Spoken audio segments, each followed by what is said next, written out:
Chris McDonnell, welcome to Live on Form podcast. Thank you. Thanks for having me. I really appreciate it, Jay.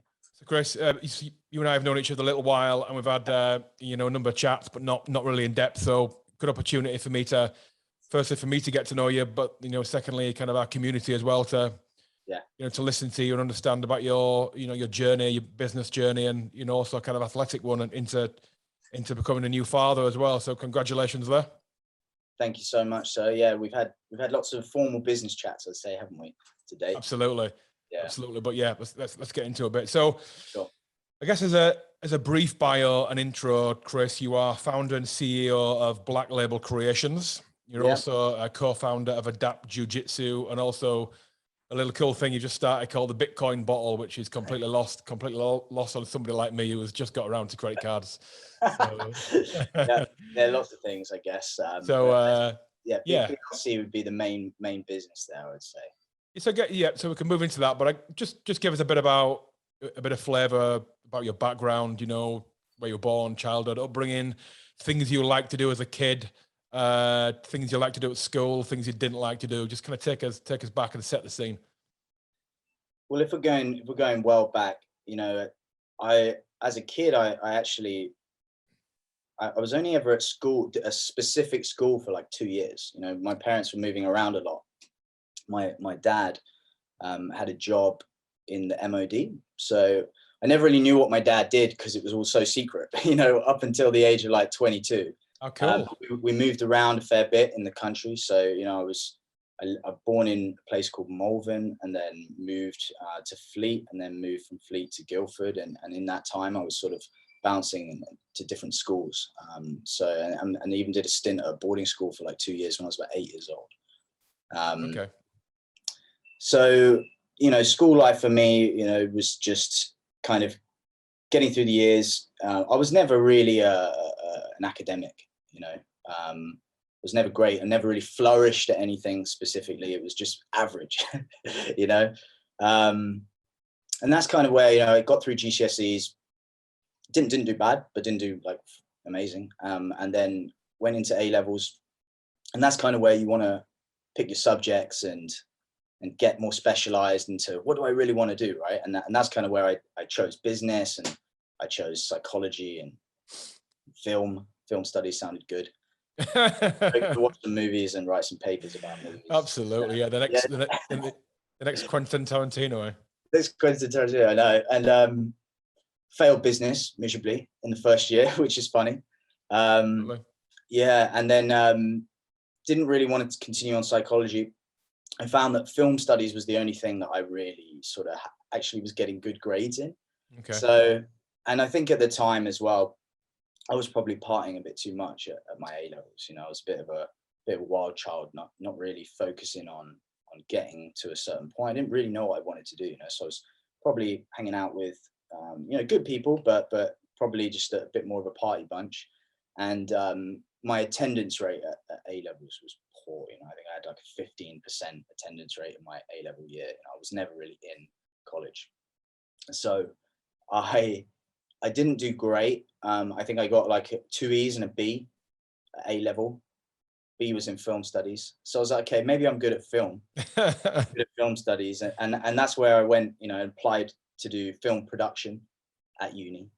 And thankfully, doing film at uni, you didn't need good grades. You just needed to present your portfolio of work, and they would let you in if it was, if you'd done some decent stuff. So thankfully for me, that's kind of the route that I went into, and got into a uni, which was Preston Uni up north. Yep. But, it wasn't really my passion. I think it took a while, took a long, amount of years for me to really find that.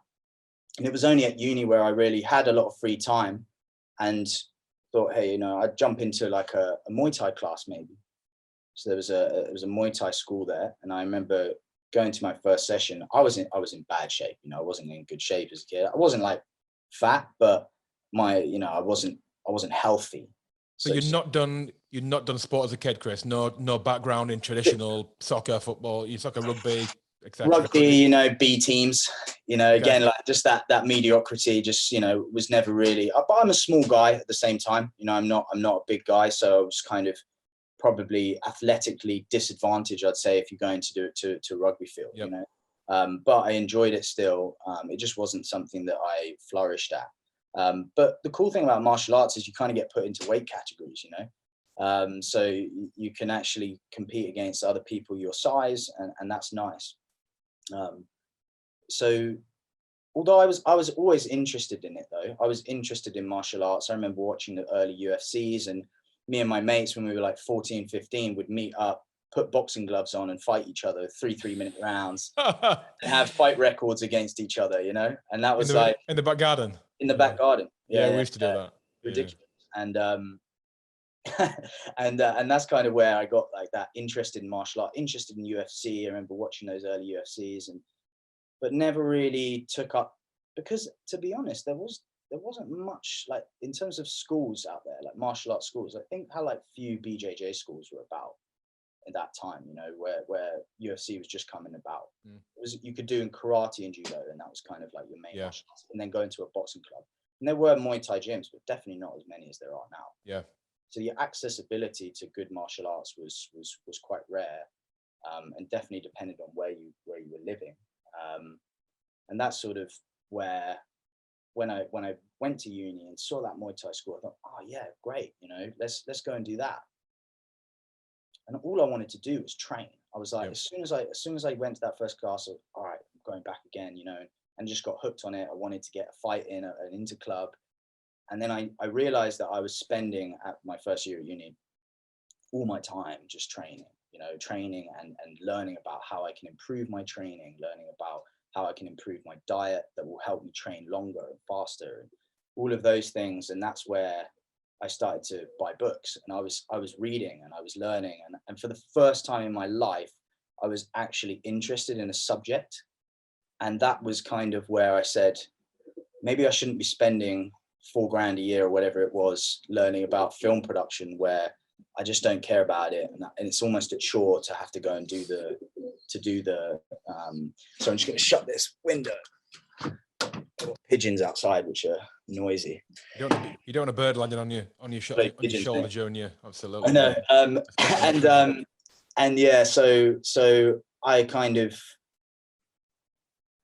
I realized that, you know, didn't want to do any of the assignments that were given to me by the film production crew, and I just wanted to kind of learn about nutrition and delve more into that subject. So I remember thinking, you know, a bit depressed, you know, like what do you do at that point where you're kind of like involved in this, and like, is this what I want to do? You start to doubt things and have a bit of an anxious moment, I guess. And that's kind of where I started reading some other books. And I remember I read the book, I don't know if you've read it, called A Fighter's Heart. No. Which is Sam Sheridan, and he sort of talks in his book about going to Thailand to train Muay Thai. And I remember thinking, oh, that's what I want to do. You know, I want to go to Thailand and train Muay Thai. That sounds so cool. So I remember calling up my buddy Adam, who he was in a gap year, and I sort of said, hey, look, I'm going to send you this book. Read this book.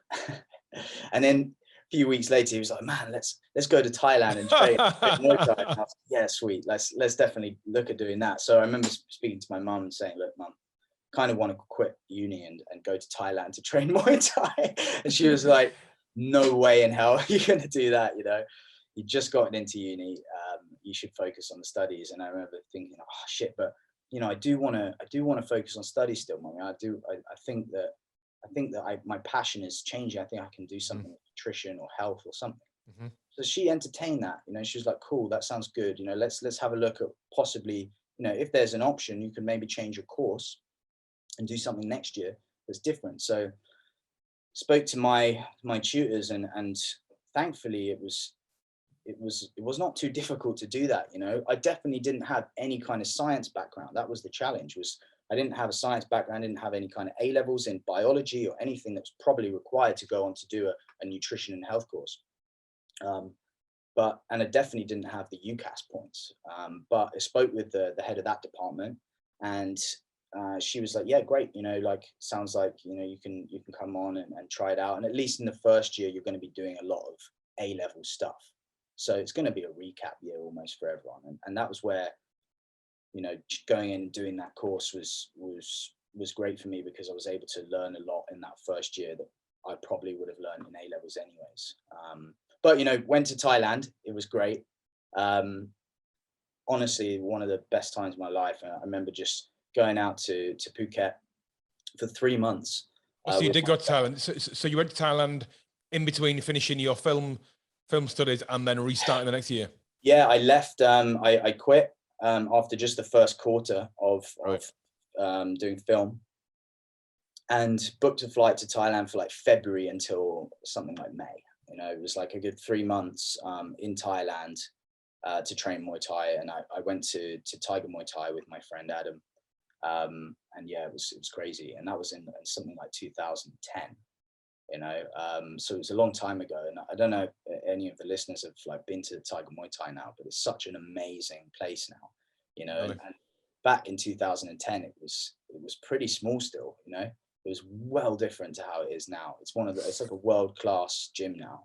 It attracts a lot of UFC fighters, and it's an incredible facility. But back then, it was small still, and it was just one road along that had a place where you would go and get your food called Tony's, and Tony's it had like a fighter's menu, and you'd go chicken, broccoli, and rice. Oh, and that was what you'd eat every day, and then go train, and it was cool, and living the life. And that was an amazing experience, man.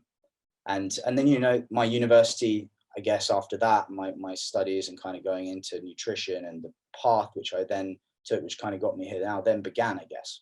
Yeah, it's remarkably similar how your journey is to mine. Really? It is really. I mean, I got into so I did GCSEs, probably did reasonably similar, didn't do great, should have done a lot better, but was concentrated too much on sport, football, rugby, and cricket. That was kind of my passion, sport. Wanted to be a sportsman. Mm-hmm. Didn't do my A levels because I wanted to kind of leave school and get into college. Didn't really like the whole kind of authority of teachers, if you like, which has probably carried on through my life, and kind of found I liked the lecturer student relationship a bit better, even at that age, 16 to 18.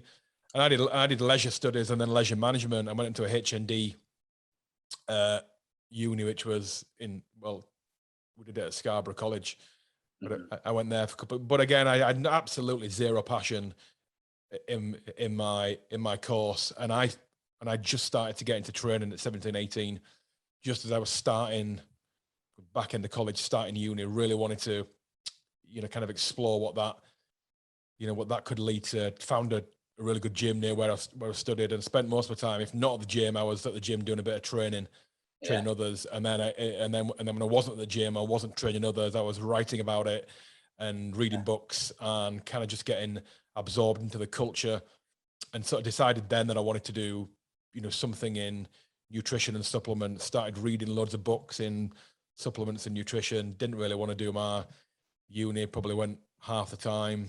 Did all right. Did all right.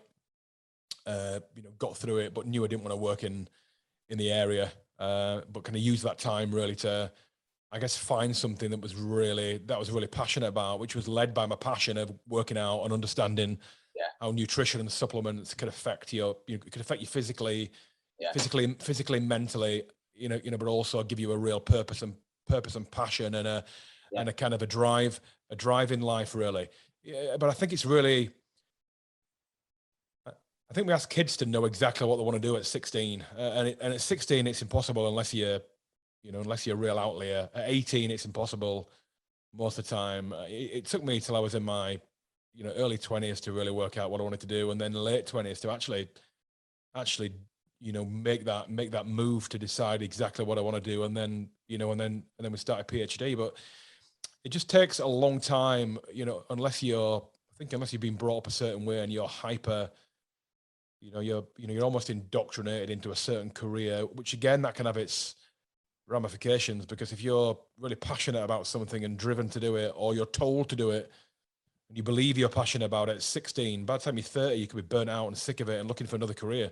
100%. And I think that happens a lot of times. I see that with, people who get into a real career, and then by the time they're 30, they're looking for change because they're burnt out, and they've changed. You change massively each, probably each decade. But yeah. Okay. So you did your nutrition course, then decided, right, wanted to work in sports supplements, and wound it up at the protein world. Wound up at protein world. So yeah, I mean, when you come out of a nutrition degree at the same time, you've had a great experience, you've learned all this stuff. You realize you can't get a job anywhere. Yep. You're like, what the hell? You come out and you're like, well, this doesn't really give me anything. I remember like I applied for a PT job, and they were like, well, you need a PT course. And I was like, I've just done a degree in nutrition and exercise science, like surely that's my PT course. But I still needed to go and do extra education to get my PT qualification to get the job. So it's like, okay, but actually they one place, Nuffield, bypassed me for that. And I was almost, there ready to take a job there. At the same time, you can go into the sort of NHS, and you can go to the dietitian path, but you need experience in the hospital. So I'd sort of applied for like a healthcare assistant, basically a nurse, applied for that, and again got to like a final level where I was about to be sort of accepted. So kind of a few options there, but had no idea about the world of sports supplements and nutritional supplements. I loved supplements, and at uni I was the same. I was reading a lot. That's actually where I first got introduced to nootropics.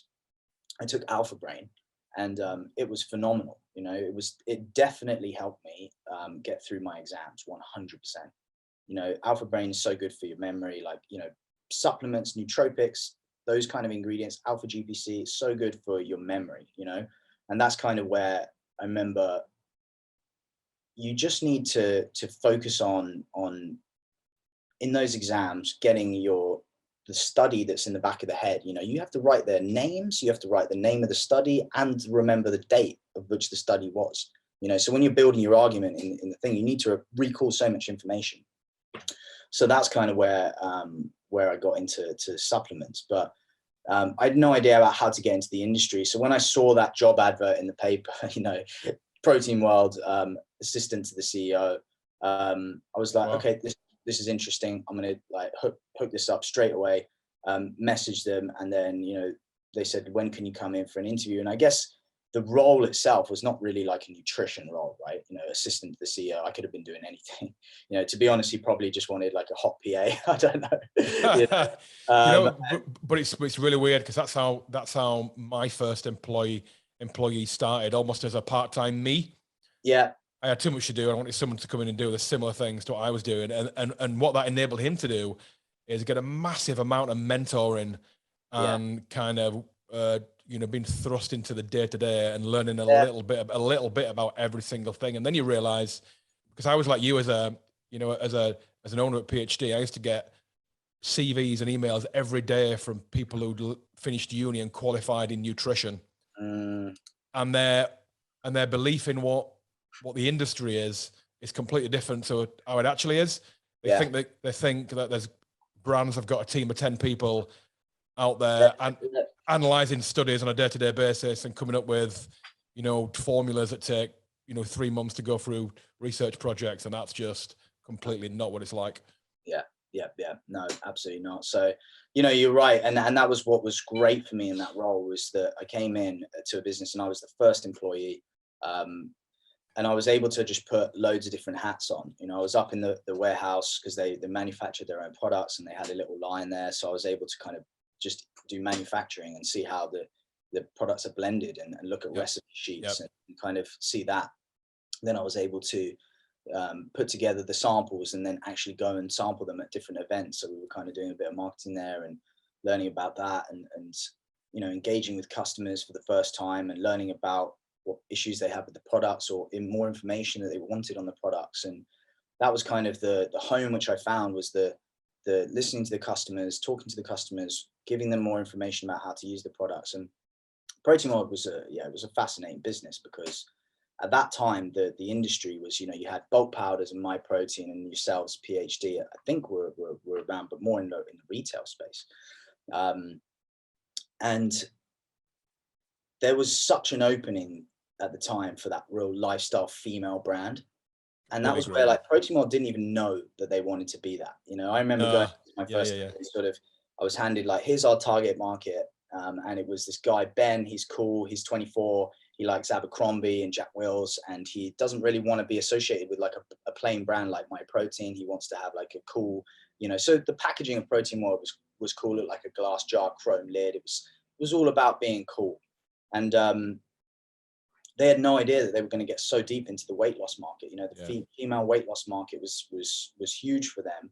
You know, the Slender Blend, which was their best-selling product and still is to this day, just took off as soon as they started doing their influencer marketing and using the Towie stars. You know, that was quite new at the time as well. So really good. Yeah, it was brand new. You know, and you saw massive spikes. You know, when someone on Twitter who had 30,000 followers or whatever from Geordie Shore posted, "Hey, look, boom, product." It was, wow, what's this? You know, click through and you saw massive traffic spikes, huge conversion rates. I think at that time people really believed in what these people were selling and didn't really realize that they were being paid to do it. Whereas now everyone's like, "Oh, you're a product. You're just doing this for the money." Kind of, this is nothing that you actually take and those kind of things. So people are a bit more wise to it now, I guess, which makes it harder influencer marketing. You have to kind of really choose influencers who are passionate about the products, right? Which is hard. It's bizarre how you position Protein World start there, because for all money there as a rival brand at the time with PhD, and we saw you guys come on board. You were probably, when was the brand launched? 2015, 2014, something like that. Right. Yeah. So so we've been around a decent amount of time then. 2014. But I can remember coming, seeing you guys, and for all money, I would have said your absolute plan is to go after the female consumer. So for you to tell me that the target market was a 24-year-old guy, that's really interesting. But it's also just an indication about sometimes you just stumble on shit that you just don't expect to do. And we did it at PhD with dietwear. I mean, dietwear was easily the biggest product in the brand. Probably still is. I don't know, but I created that because I was a natural bodybuilder looking for a low carb protein shake stroke meal replacement that I could use in between my salmon and broccoli or things like that. And I thought, you know what, I've got loads of mates who want to do that. And then within a year's time, you realize that 60% of your market's female, and they're using it because it's a better version of Slim Fast, or it's a more credible version of Slim Fast. And that's when your exposure to that mass market, mainstream market really comes. But it came to us by chance. And you either go after it and take it for what it is, or you become a bit sort of stubborn and snobbyish and say, right, that's not for us. Let's do an about turn. And you've always got to go after it. Yeah, you've got to pivot. And I think that was where Protein World did great to do that, and very much in our MPD sort of pipeline, because as I said, that's where I found my home a little bit, was this kind of customer feedback driven development where customers would talk about a product or say, how can I get to this goal, and can I take anything else? So we were like, okay, well, this is our MPD pipeline now, because the customers want it. The customer's telling us they want it. We know it's going to sell. So we just need to make it. So we really pushed, and that was the thing, that the first Protein World product line had everything on there. It was really like a MyProtein. It had your arginine, your creatine, all of the bulk powders, so to speak. And then that really narrowed down to like this, what was, within about 3 or 4 years at Protein World, was a program to slim down, tone up.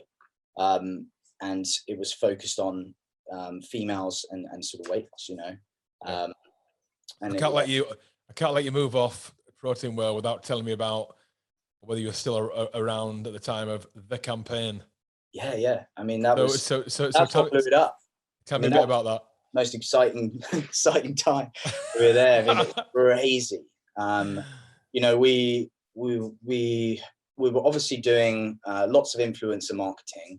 And we were growing as a brand, and then we had this tube campaign, the big tube campaign. We were all very excited about it, and that was very much like okay, we're going to make this tube campaign. We're going to get a great image of a great model. We're going to put our best selling product on there. And we're going to use a slogan that we've been using kind of all through the spring almost, you know, are you ready for the summer? Are you ready for the beach? You know, this was kind of what was hot and selling.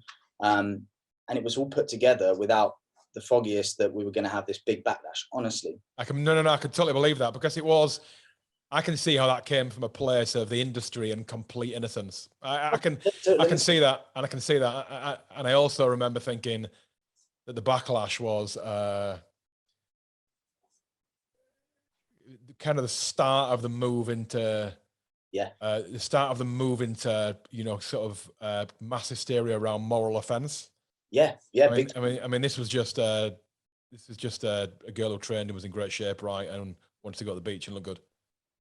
And that was interesting, because, you know, this huge backlash came, and what was planned was the kind of response to that, because I think the boss took some kind of, you know, oh God, these annoying people on Twitter. So started, I can remember, replying to them. And that was kind of like, he realized that there was a following to kind of push back against the people who were making a lot of noise. So it was like, you did have two sides of the argument.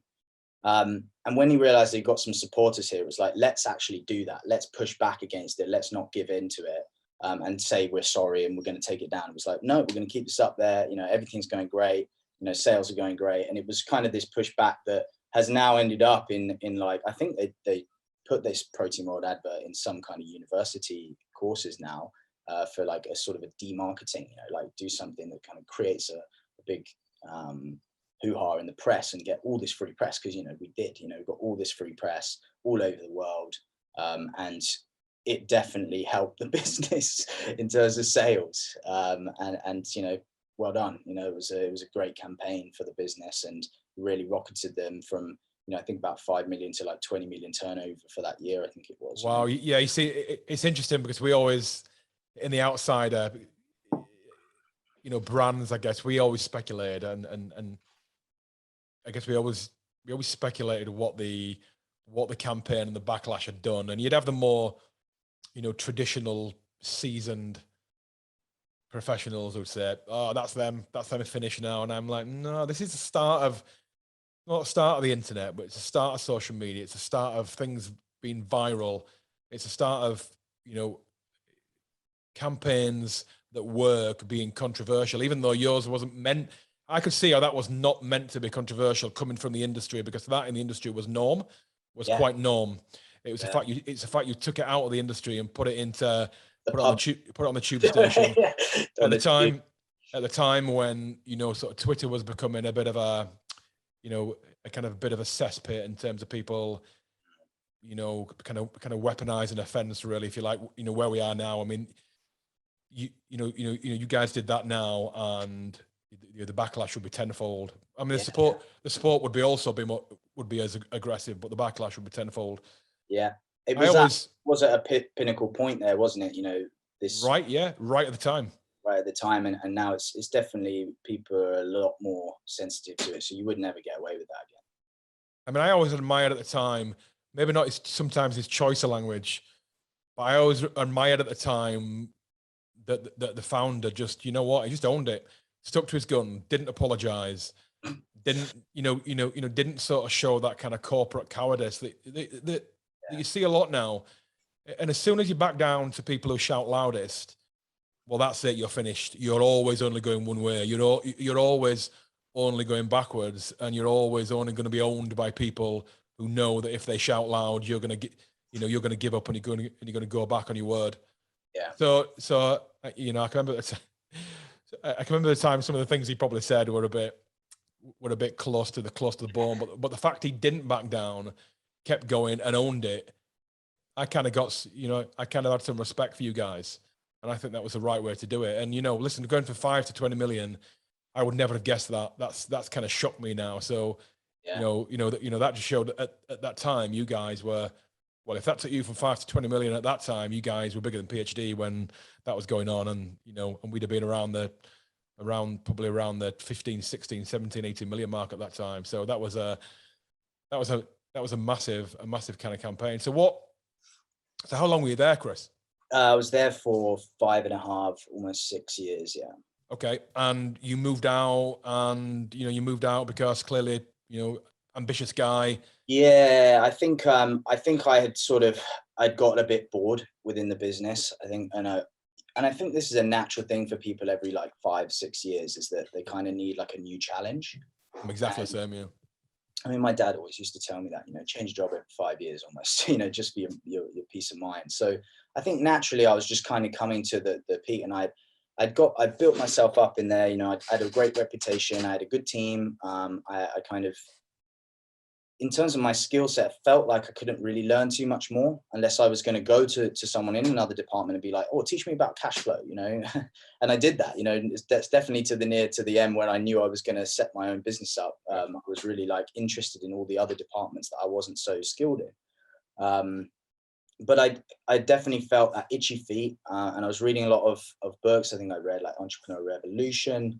I read Rich Dad Poor Dad. I read Millionaire Fastlane, and all these great books for your mind to kind of, as an entrepreneur, to get you motivated, because I really needed to get to a place where I was happier. I think because I was a bit in a lull.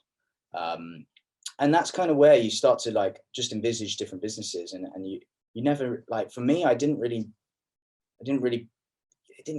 get it. Like I had so many ideas, and it was kind of like, oh, let's entertain this for a bit. And BLC, Black Label Creations, just really kind of fell on a plate for me, which I didn't really realize that was the business which it's gonna help me leave the employment that I was currently in. So that was a great experience there. I think leaving Protein World was definitely scary, for sure. I've been there for so long, but I worked on the side for almost an entire year on the business, and I think I would definitely recommend people to do that. Side hustle it for as long as you can, and it's hard because you have to work so hard. You've got a full-time job, and then you've got your side hustle that's taking up all your time on the weekends and evenings, and you have to give up everything, giving up seeing your friends and partying and everything like that. But you're quite happy to do it because there's this mission, this goal,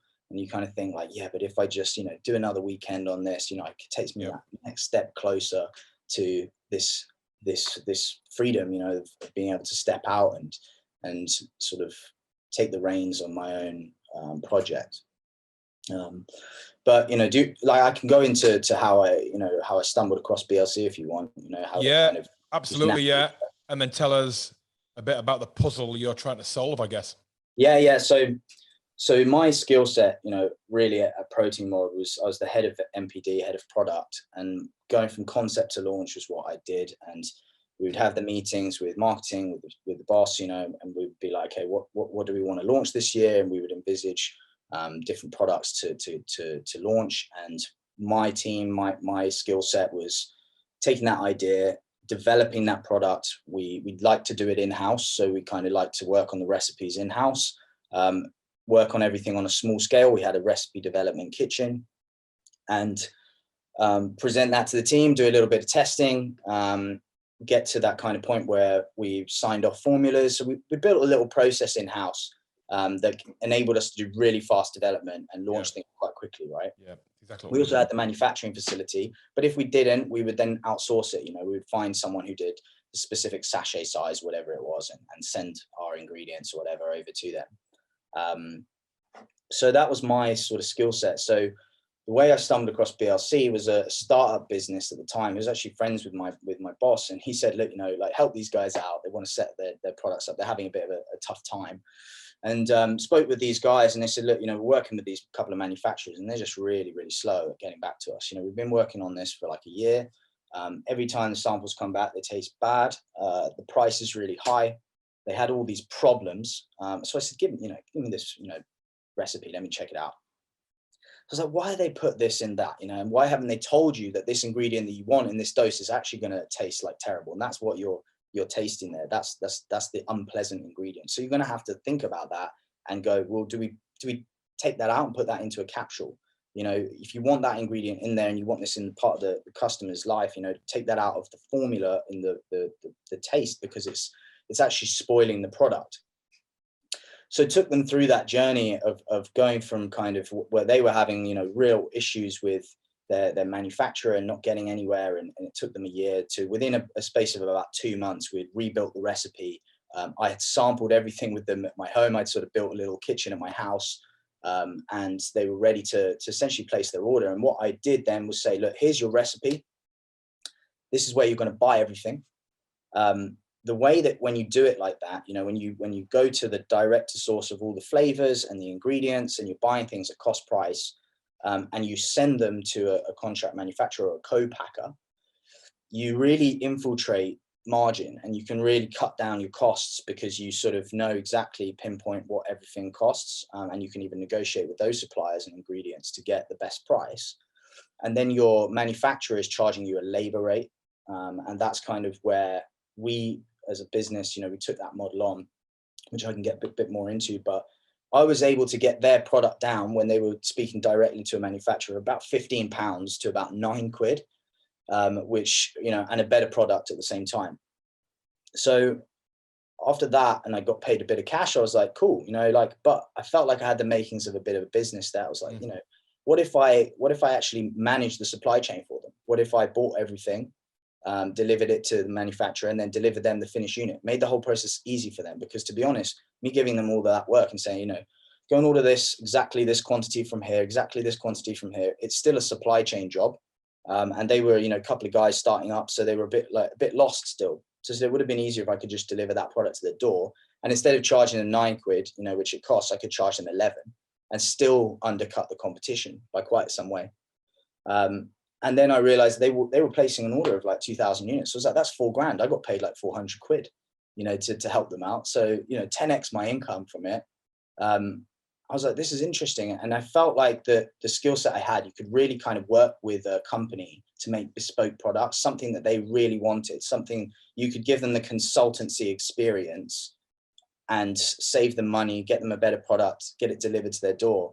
I was like, there's got to be something in this. And that's kind of where the Black Label Creations as a business sort of developed. We don't have any manufacturing facilities, but we work with co-packers, people who don't necessarily have a concept to launch process, and they're not pulling loads of new business in, and they haven't got a good website. You know, they have the machinery there, and that's kind of what they're good at. Whereas we are great at bringing in the new business and taking them from concept to launch as quickly as and efficiently as possible, because everyone wants to launch their products quickly. And that's kind of where we started I set the business up. And, you know, it was a similar kind of thing. I had all the hats, you know, I was doing everything from start to finish. And I just needed to get more sales. You know, I was like, okay, you know, let's put my website out there. Let's get people through the funnel. And, you know, one customer turned into 2, turned into 3, turned into 4. And that journey took a good year to get to a point where I had about 10 grand in the bank, the business bank account, from these few orders. And I was like, great, you know, like, I think I can take the leap now and go full time into this. I had so much demand. It was bizarre how much demand was there. And I was like, I can't keep taking calls at like 9 o'clock at night. You know, I want this to be a full-time thing. So took the leap, you know, left, and then boom, like business just went crazy as soon as I left, and really was able to put the time into it. I was able to put on my LinkedIn, you know, guys, this is what I'm doing now. And the PLC's business is what we're offering. And again, more demand came in. Oh, cool, you can do this. You know, we're thinking about making this product. Great, take it, you know, let's put a brief down and see what we can do. And that's kind of the problem, I guess, that we're solving in the industry, is like, it's not easy for people to make products for some reason, you know, and you only have to listen to like a podcast, like I think it's Julian Hearn with his Huel experience. He almost didn't make Huel. He almost didn't make it. You know, he says that he had such a torrid time. No one wanted to take the job on. No one wanted to develop this thing. And he almost gave up. Like, that's crazy. Yeah. You know, that's an easy product to make. Very simple. It's very simple. Yeah. So there's just a gap. There was just a gap of mixing in MPD, a proper MPD team, into what is a good manufacturing setup in the UK in terms of machinery. But yeah, it's the skill set of the MPD, which has really kind of given us that edge. And that's where we heavily invest into. You know, we've got account managers, recipe developers, and we just make sure that our 5-step MPD process is swift, you know, and we've got a great funnel. We're never too full. So if we need to, you know, hire more because we've got too many projects in the development funnel, you know, that's our goal. We hire more there. And then when those projects turn into orders, we hire more supply chain ops. So, you know, it's a nice process driven business. And that's kind of where scaling it has been very exciting and interesting for me, you know, to wear all the hats. Yep. And then slowly take the hat off and be like, right, I need a head of MPD. Boom. That was my first hire. Abby, she's great. Yep. You know, I actually hired her from Protein World because she was so phenomenal at Protein World. I thought, you know, someone who knows me, someone who knows our process, someone who kind of understands it, gets it. I want to hire that person. And she was my first sort of hire. And that was great because sending out the samples is so time consuming. You know, you spend all day mixing up recipes and making label specs. So when she came in, she was flat out. And then I took the sort of sales role. You know, I took quoting up. I took the supply chain still. So when we got an order, I would send all the orders out, send all the POs out, and make sure that got to the customer. And then I hired a supply chain person next because that got too much. And we actually needed a software because I was doing everything on Excel spreadsheets. Yeah, been there. Yeah. Well, I mean, me and Sean, that was Sean and me in the early days of PhD. You know, I gave him supply chain because well, first I didn't like doing it. Secondly, I was really shit at it. I mean, I was just crap. You know, I liked the brand and the moving forward and the ideas and the product and the marketing. That was my thing. But yeah, it's an interesting part of business, but a really key one to get right. Yeah. I mean, for us, it's everything. You know, the supply chain side of it is a huge part of the business, and I think I probably was a bit naive to that at the beginning part. You know, that actually this is a supply chain business, so I really needed to strengthen the hires there, strengthen the team, and definitely strengthen the software. So like we've actually invested into a bespoke software that's taken a whole year to develop. But that ties in our MPD with a supply chain software, which is really cool. Yeah. So like any kind of new recipe that we develop goes like directly into the supply chain side of the software. So we know exactly what ingredients to order, from which supplier, what price, and the precise quantities, you know. And I think that's kind of really key. And then can send out POs too and track all of our stock at the different facilities that we have, because we have so many different partners. Tracking stock at each individual facility can be a bit mind-boggling. So it gets big. The bigger we get, the more complex it gets. So, you know, that's why we invested into it. But I think those are the best investments, you know, in business, is kind of improving your process, making sure that you can scale properly. Because, you know, if you get to a point where you're too big and you just got like a big bottleneck, it could just cause a huge issue, right? And then you're firefighting for the rest of the time. And then you go downhill. How do you find moving from a full-time job with a side hustle into taking that plunge? Because it's kind of cool now to be a founder.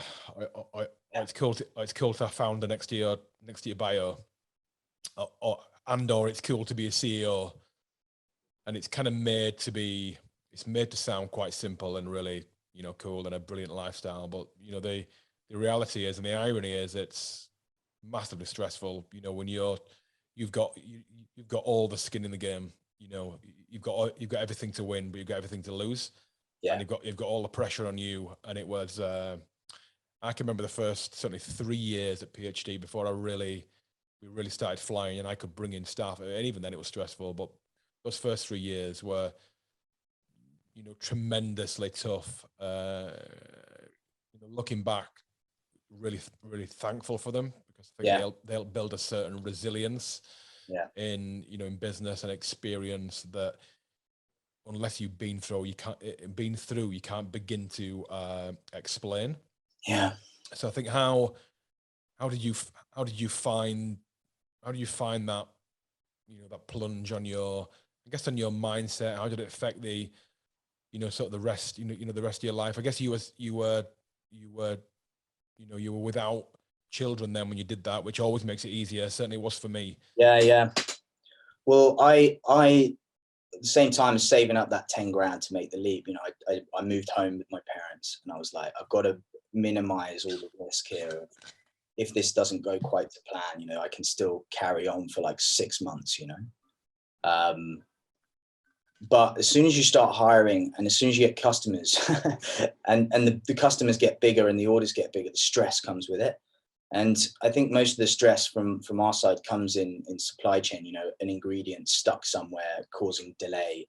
And then you have to tell the customer that you got to delay your launch, you know, shit, we got this because this has gone wrong or whatever it is. And oh, it's so much stress. And that really like got to me at certain points, you know, where I was close to breakdowns, you know, because I didn't want to let down the customers. I was super stressed.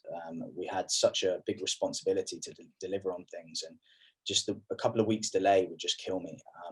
But what it was good for during that whole process, and you know, the first couple of years was learning about issues that could go wrong to then put things in place. With very much a black box thinking. I don't know if you've read that book.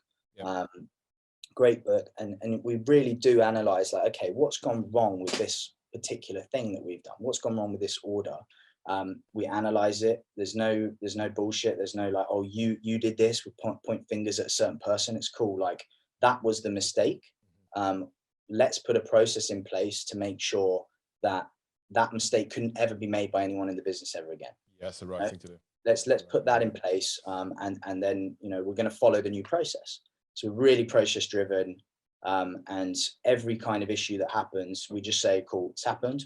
Let's just eat it, and then for the next time it won't happen again, you know. And that's the best way to be, I think. Yeah, incredibly stressful the first few years. I mean, we've got financially more comfortable now, you know, in the last sort of 18 months, but it was always hard, you know, like, because I don't have an investor at the same time, so this is all bootstrapped, and I didn't have any money, you know, like, except for that 10 grand that was sort of saved up in the business bank account. Personally, I had no money.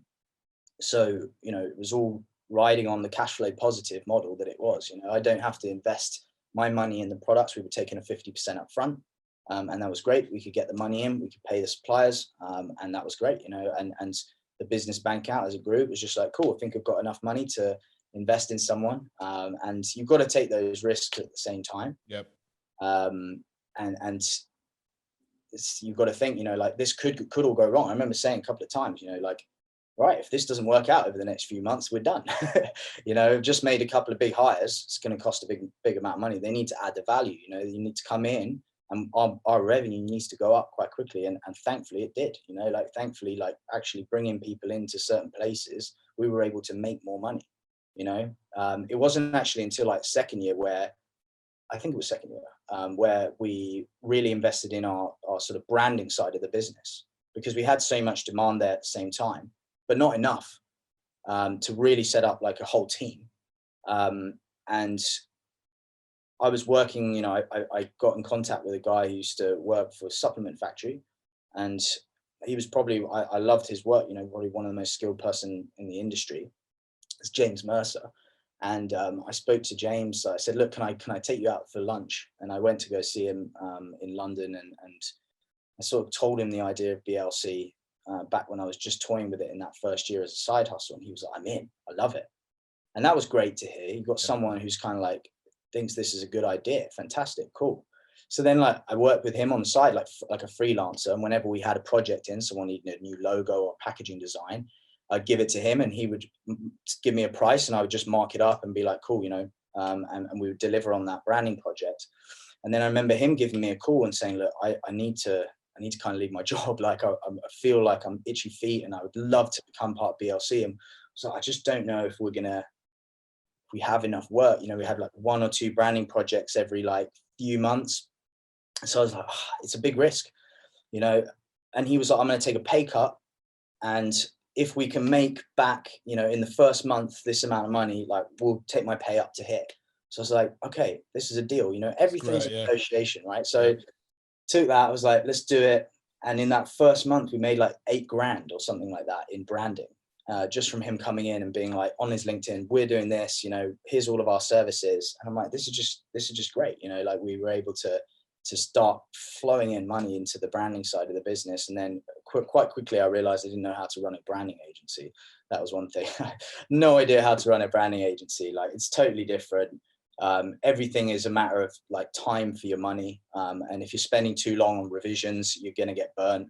If you're doing, a project that's way bigger than you thought and you've only charged 2K for it, you're going to get burnt. So I was like, look, I need to hire someone who has been in the branding world. And funnily enough, one of my best mates, Alex, I was just chatting with him. We were having like a beer at the weekend, and he was telling me all these things about, like this branding, like you should do this and getting your T's and C's and giving me all this advice. I was like, do you want a job? Like, do you want to come work for me? And he was like, I don't know, do I? And quite quickly, like within the space of a few weeks, we were like signing a contract, and I was like, this is just mad. But so Alex runs our like branding side of the business and has been doing it for, I think he's been here for like 18 months or something like that. And he's done this phenomenal job of kind of setting us up as a branding agency within the industry, which is an interesting gap as well, because there wasn't really like someone, like it's no go-to, like, okay, we need some new packaging designs for like a specific collagen product or something like that. And our team is really versed in the industry, so we kind of know like what call outs to use and what colors are good for like specific products. That is a big point, because listen, there are really good agencies out there, and I've used a few of them, but I've also used I mean, we never used agencies right at the start of PhD. We did all our own branding because we just knew what we wanted to look like. But some of the stuff I used to see from big branding agencies who are big in other industries, even food, coming into sports nutrition, and some of the stuff was shocking. Having that understanding of the category and the consumer and the call outs it's big. It's big. It's real. It's a real kind of comforting thing for an owner of a brand, and knowing that they're working with somebody who understands the changing and the various categories within, because there's so many adjacent categories now. And it's also important to know like which kind of product types are suitable for different packaging types.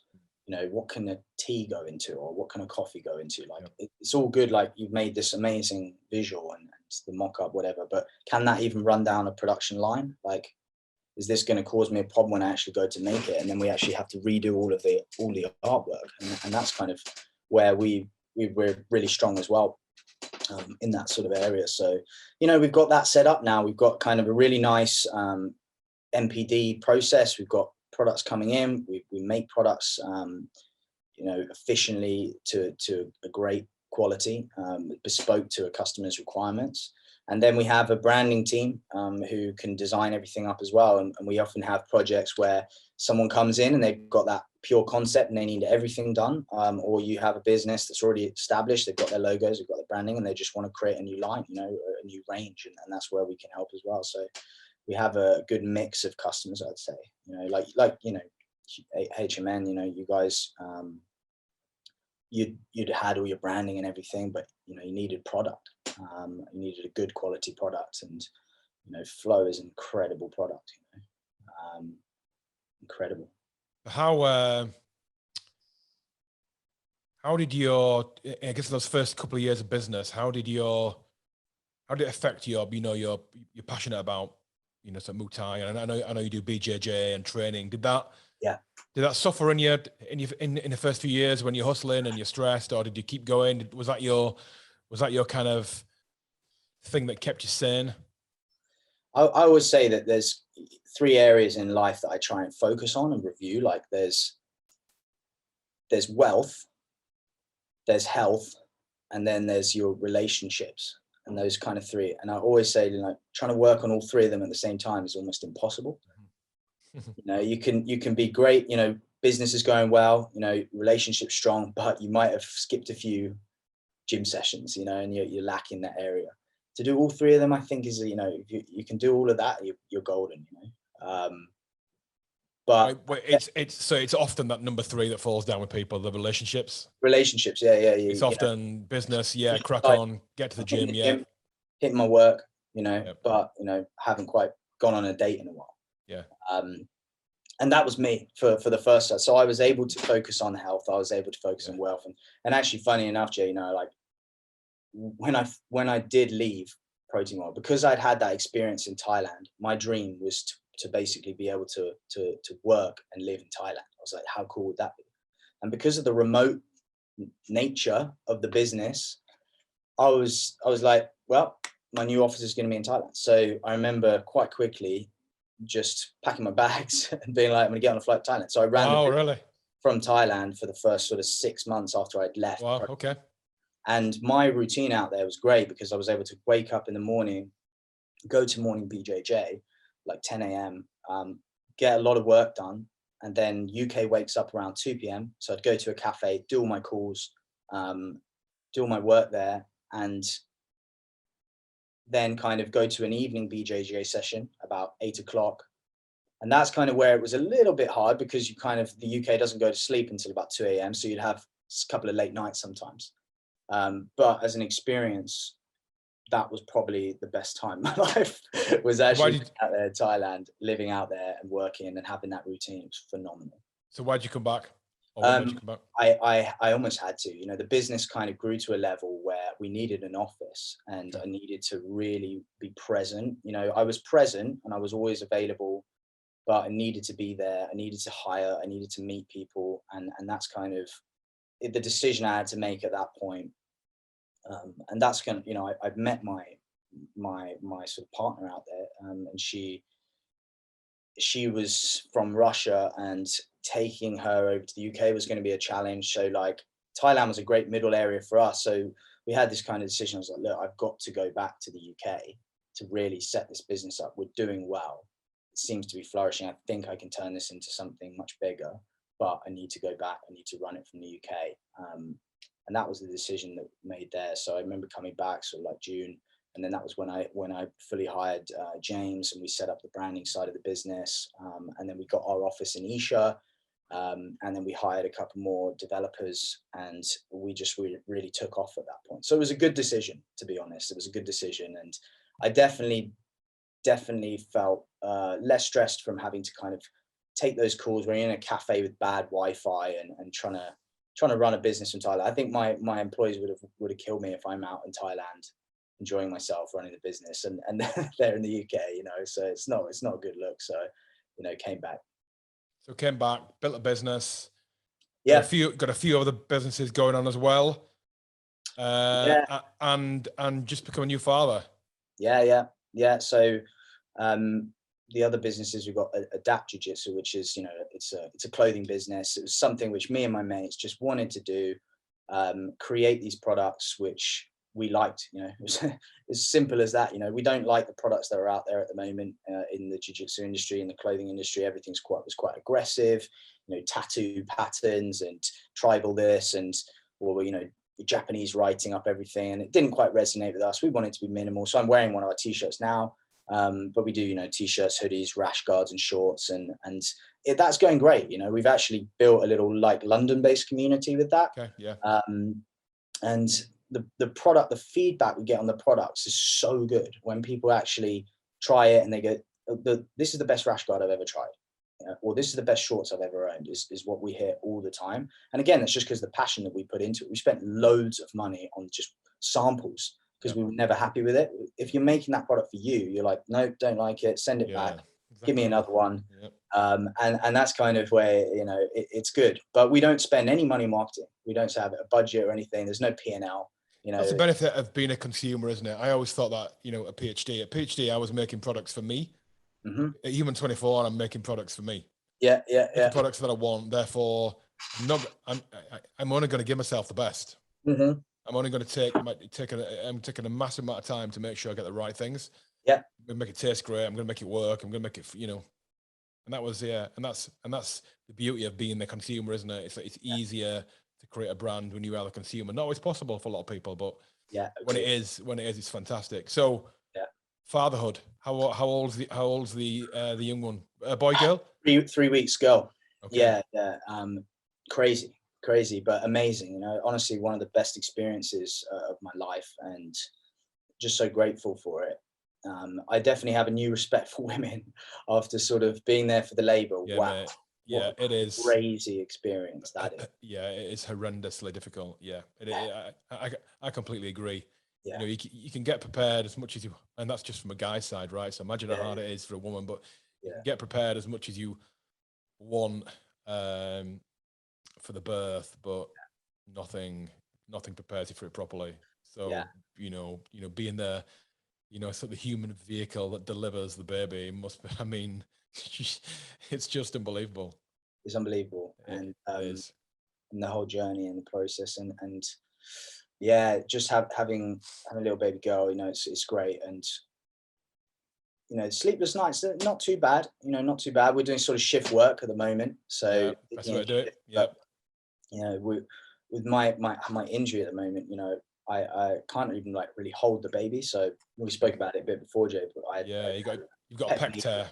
Yeah, yeah, pec tear, and so I can't actually lift my left arm right now. It's like nicely rested on my okay. on my chair, but yeah, so I'm a bit. I was good before, like changing nappies and everything like that, but I'm a bit limited now. I Never can kind mind. of just, Never mind, Chris. I'm sure you. yeah, I'm sure you'll get over it, mate. I can give them moral support. Are you are you know, sure you've got a bad arm, or is this just an yeah, excuse? You know what I yeah. mean? You sure you've got a pec tear? I know. So she's an absolute champion. She's Great, mate. That's really, great. really doing a lot at the moment. She's actually gone to a photo shoot now for the baby, a little baby photo shoot. Awesome, mate. Yeah, yeah, yeah. Any early days, but any change in ambition or change in direction or change in what you want to do with your, people sometimes have a life-changing Yeah, affirmations that don't last very long, don't last very long and then go back to normal. But what about you? I did, yeah, I did, I think, but what about you? yeah. I think so, mate. The motivation of the business is interesting, isn't it? When you set it up, like it's very much for you to start, and you're kind of like you want to get your freedom, you want to get your money. Then I found like once I had that, a big dip in my motivation, I was like, I've got my freedom now, and like I've got enough money for me. I don't need like bucket loads of money. So I was like, kind of hit that goal, and what next? So the motivator for me was the team, and actually having the team be more successful within themselves, and growing the team, and having more people come into the culture of the business, and that was a huge driver motivation. And then the new driver for me now, I guess, is the family. I've got to do this for the family. I've got that sort of drive for more success because of it, because I know now, babies are really expensive. And we've got to provide. So I think it's definitely, and what about for you, with your kids, was it the same for you? Yeah, I mean, I'd already, sort of built PhD, but I decided, when we were, when my wife found out she was pregnant with our first, I'd already decided that I wanted to, sell the business and realize, sort of cash from hard work and stuff and time. But, once we knew we were pregnant, it was like, right, it's time to find a new kind of home for the business. I mean, I stayed on within the business, for some time, the first time around, but it just made me think of, I guess it just made me think, sort of what I want to be doing, what I want to be doing when my kids grow a bit older, and and what I want them to remember from their formative years. Mhm. And I think even though I stayed on within the business for 4.5 years after having our first child, just the pressure of not running it like I used to do, when we owned it privately, was a big thing for me. But I was a bit older than you as well, Chris. So Mhm. it probably came a bit, sort of later in my life. But I just think that whole responsibility and kind of growing up. I think I might have heard Jordan Peterson say, you don't really grow up until you find someone you love more than yourself. Yeah. And I think that's how I've realized. I think that I see things differently. I think about things differently. Even starting Human 24 now, I'm in a different mindset to when I was 28 and starting PhD.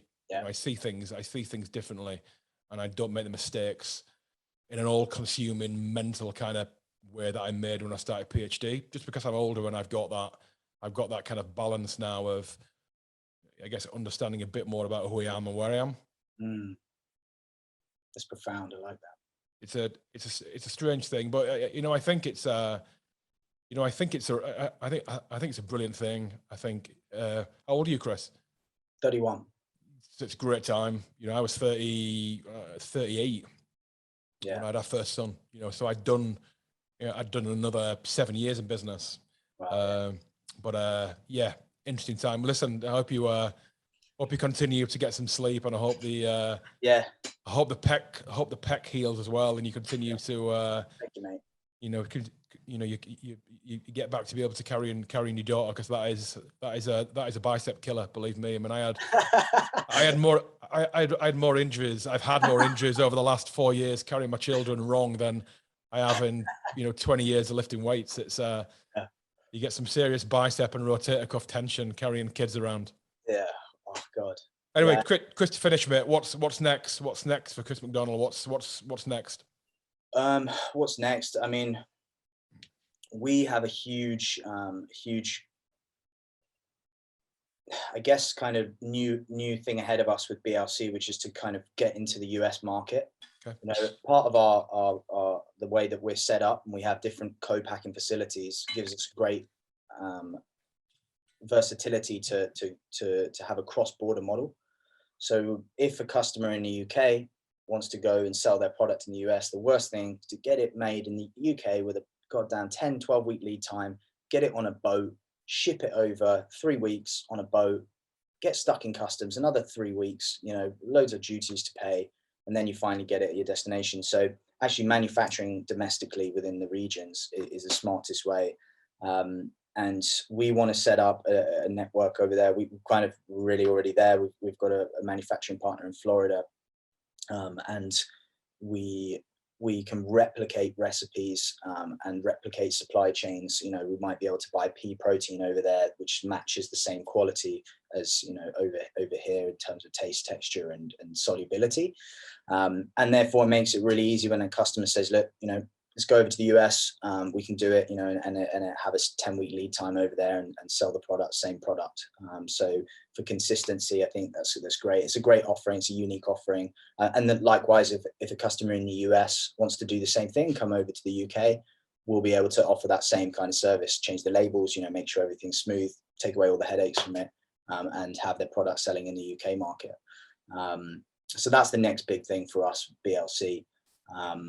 And yeah, I'm determined to get my purple belt in BJJ. I think that's my next. So I've been a blue belt for a very long time, and I think that's, you know, partly because I've trained lots of no-gi. I've gone to different schools. You know, you've got to have a real good stint at a school for them to give you a belt. You know, but I've probably been a blue belt for like 10 years, I think. So I'm determined to get. Time to move on, mate. Time to move on. I know. You train BJJ, yeah? Not at all. No. No. I would have loved to. I just never.